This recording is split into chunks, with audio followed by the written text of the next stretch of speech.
YouTube channel अद्भुत शब्द ज्ञान पर उपस्थित समस्त श्रोताओं का, भक्तों का और सब्सक्राइबर बंधुओं का एक बार फिर से स्वागत और हार्दिक अभिनंदन है। दोस्तों, आज मैं आपके सामने एक बड़ी ही रहस्यमय और अद्भुत कथा लेकर उपस्थित हुआ हूँ। आज की जो कथा है वह बड़ी ही रहस्यमय है।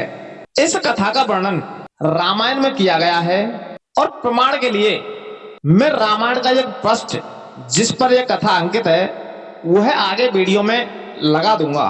तो दोस्तों, कथा उस समय की है जब भगवान श्री राम माता सीता और लक्ष्मण जी के साथ वन को चले जाते हैं।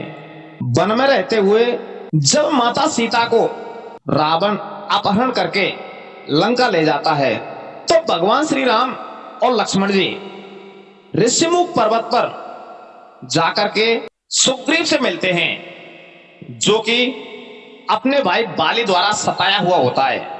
तो प्रभु श्री राम बाली से सुग्रीव की रक्षा करते हैं, बाली का वध करते हैं और सुग्रीव को वानर राज बना देते हैं।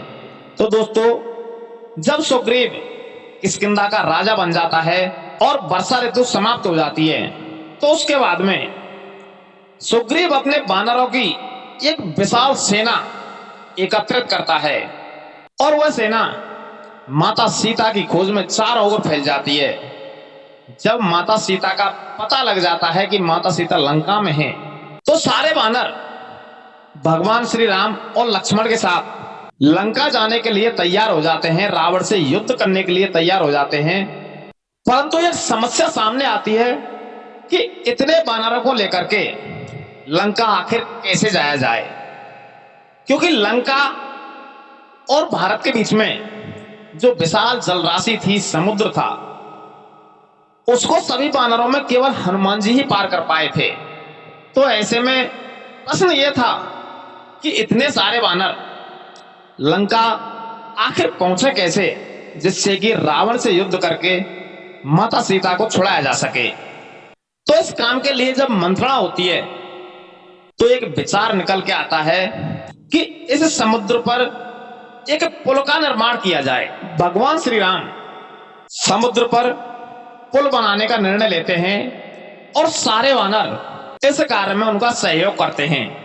तो दोस्तों, उस समय जो वानर थे वो इतने बलशाली थे कि एक एक वानर पूरे पर्वतों को लेकर के दौड़ा चला आ रहा था। नल और नील प्रत्येक पत्थर पर भगवान श्री राम का नाम लिखते और उसे पानी में छोड़ देते।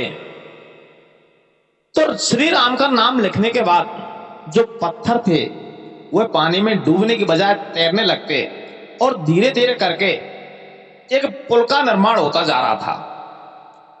तो उसी समय वहीं पास में ही एक गिलहरी बैठी थी जो ये सारी चीजें बहुत देर से देख जा रही थी, जो इन सारी चीजों को काफी समय से देख रही थी।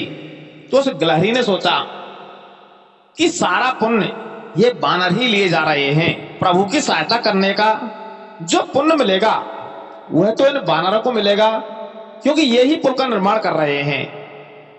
तो ऐसा सोच करके गिलहरी ने भी प्रभु की सहायता करने का निश्चय किया और जो वो गिलहरी थी वह छोटे छोटे पत्थर अपने मुंह से लेकर आती और उस पुल में जो पत्थर डाले जा रहे थे उन पत्थरों के बीच में उन छोटे छोटे पत्थरों को डालने लगी। तो वह गिलहरी बार बार जाती और अपने मुंह में छोटे पत्थर लाती और उसे पुनः उस पुल में डाल करके वापस फिर चली जाती। तो उस गिलहरी को इस प्रकार बार बार करता देख एक वानर बड़ा आश्चर्यचकित हुआ। जब काफी समय तक वह वानर उसे देखता रहा तो कुछ देर बाद गिलहरी को देख करके वह उसका मजाक उड़ाने लगा। वह गिलहरी के पास आया और बोला कि हे गिलहरी, तुम इतनी छोटी सी हो इसलिए समुद्र से दूर ही रहो, इस पुल से दूर ही रहो, कहीं ऐसा ना हो कि तुम इन पत्थरों के बीच में आकर के दब जाओ और यहीं तुम्हारी मृत्यु हो जाए। तो यह सुनकर जो दूसरे वानर थे वे भी उस गिलहरी का मजाक उड़ाने लगे। गिलहरी यह सब सुनकर बड़ी दुखी हुई और रोती हुई भगवान श्री राम के पास पहुंची और उन वानरों की शिकायत करने लगी। तो गिलहरी को इस प्रकार से रोता बिलखता देख करके भगवान श्री राम खड़े हुए और उस गिलहरी के पास आकर के बोले कि इस गिलहरी ने जिन कंकड़ों व छोटे पत्थरों को फेंका था, वो कैसे इन बड़े पत्थरों को एक दूसरे से जोड़ने का काम कर रहे हैं। भगवान राम कहते हैं कि अगर गिलहरी इन कंकड़ों को नहीं डालती तो तुम्हारे द्वारा फेंके गए सारे पत्थर इधर उधर बिखर जाते।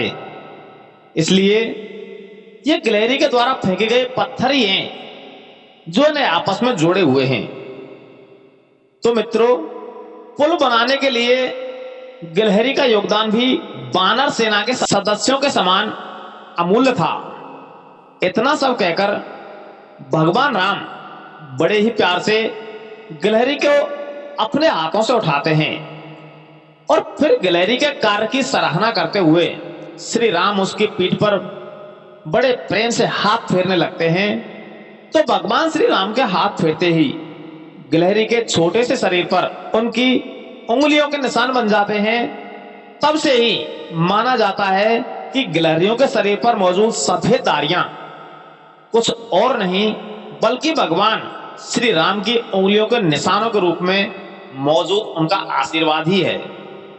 तो दोस्तों, इस प्रकार से जो पुल बनाया गया था उसमें अक्सर बताया जाता है कि वानरों ने पुल बनाया था। इस गिलहरी का जिक्र बहुत कम कहानियों में, बहुत कम कथाओं में आता है, परंतु सत्य यही है कि जितनी सराहना पुल बनाने में वानरों की जाती है उतनी ही सराहना इस गिलहरी की भी होनी चाहिए। तो मित्रों, यह थी आज की हमारी कथा। यदि आपको हमारी आज की यह वीडियो पसंद आई हो तो इस वीडियो को लाइक और शेयर अवश्य कर दें और हमारे चैनल को सब्सक्राइब कर लें। धन्यवाद।